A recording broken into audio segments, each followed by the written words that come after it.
తెలుగుదేశం పార్టీకి సంబంధించి వర్మ గారు గతంలో 2019లో ఎమ్మెల్యే, ఆయన 2014లో ఎమ్మెల్యే, సారీ, అంటే 2019లో ఆయన కూడా ఓడిపోయాడు. వైఎస్ఆర్సీపీ ప్రభంజనంలో వర్మ అనే వ్యక్తి కూడా ఓడిపోయాడు. సో అక్కడ తెలుగుదేశం పార్టీని కలుపుకొని వెళ్ళాలి కాబట్టి వర్మ గారు పురస్కారాల మీద కూడా నాకు గెలుపు పెట్టారని సాధారణంగా ఎవరైనా అంటారు.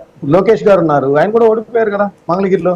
మంగళగిరిలో ఓడిపోయినప్పుడు అక్కడ ఉన్న జనసేన వాళ్ళు కానీ వాళ్ళందరూ కూడా సహకరిస్తేనే ఆ రోజు 90,000. అలాగే ఈయనకి 70,000 పైన వచ్చినాయన్నా కూడా పవన్ కళ్యాణ్ గారికి అందరూ సహకరిస్తేనే వచ్చాయి అనేది అర్థం చేసుకోవాలి. ఇప్పుడు ఆయన ఏమంటారు, నేను 80,000 గెలిపించాను అంటాడు ఆయన. అయ్యా నువ్వే ఓడిపోయావు కదరా బాబు అంటే నేను పవన్ కళ్యాణ్ గారిని గెలిపించారంటారు. నాగబాబు గారు దీనికి సమాధానం చెప్పారు గతంలో.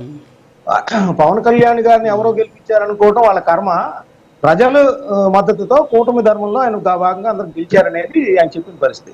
ఇక్కడ వర్మ గారి విషయానికి చూస్తే టోటల్ గా మీరు చెబుతుంది ఏంటంటే అసలు జనసేనకి సంబంధించే వాళ్ళు అన్యాయానికి గురయ్యారని జన సైనికుల్లో ఉంది. అధినాయకత్వం అంటే పవన్ కళ్యాణ్ గారిలో మాత్రం ఏంటంటే అది ఒక పట్టుదల, జగన్ గారు లాంటి వ్యక్తిని తిరిగి అధికారంలోకి రానివ్వకూడదనే ఒక దీనిలో వెళ్తున్నారు కాబట్టి ఆయన పట్టుదలగా ఏదో సంకల్పంతో వెళ్తున్నారు. కానీ కింది స్థాయిలో జన సైనికులు కానీ, ఎమ్మెల్యేలు కానీ, ఈవెన్ ఎంపీలు కూడా, ఇప్పుడు బాలశౌరి గారికి సంబంధించి చూసినా కూడా అక్కడ వాళ్ళ జనసేన ఇల్లు ఇక్కడ కానీ లేకపోతే అక్కడ శ్రీకాళహస్తిలో కానీ ఇల్లు కూలగొడుతున్నా కూడా ఏమి చేయలేని పరిస్థితి. సో ఇవన్నీ కూడా పవన్ కళ్యాణ్ గారు గమనిస్తున్నారా, ఆ తాళ్ళూరి రామ్ గారు గమనిస్తున్నారా లేదా మనకు తెలియదు. కానీ టోటల్ గా అయితే జన సైనికులకి పూర్తిగా జనసేనకి కానీ అన్యాయం జరుగుతున్న పరిస్థితి. అయితే ఇక్కడ యాక్టివ్గా ఏంటంటే ఇప్పుడు పవన్ కళ్యాణ్ గారి నియోజకవర్గం మీద గురిపెట్టినట్టు కనిపిస్తా ఉంది. ఎందుకంటే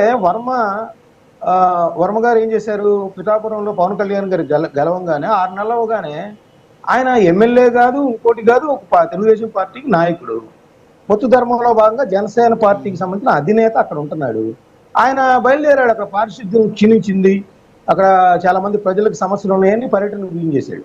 సో అప్పుడు కూడా చెప్పారు, బాబు నువ్వు కాదు కదా ఇక్కడ, నువ్వు పార్టీకి చూడొచ్చు కానీ కొద్దిగా అక్కడ అధినేత కాబట్టి కోఆర్డినేషన్ ఉండాలని.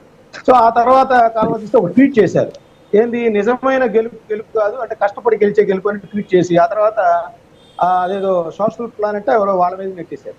ఆ తర్వాత చూస్తే పిఠాపురంలో పర్యటించడం, మొన్న యువగలం వార్షికోత్సవం సందర్భంగా యువగలం వల్లే పవన్ కళ్యాణ్ గారు గెలిచారు చెప్పడం.